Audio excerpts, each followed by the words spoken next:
In this video, I'll show you exactly how to sign in to a Microsoft account on Windows 11 to get benefits of using a Microsoft account for syncing settings, OneDrive, and Microsoft Store.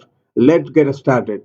Right click on Start menu, click on Settings, and left menu pane, click on Accounts, click on Your Info.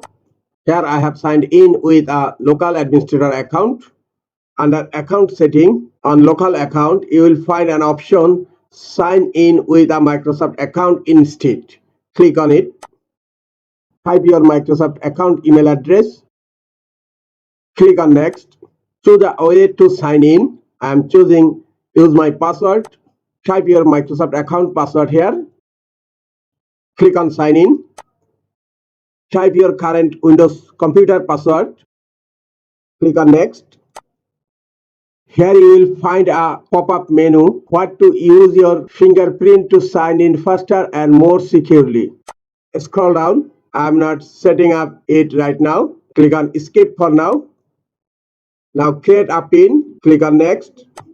Type the PIN number here. Confirm your PIN number. Click on OK.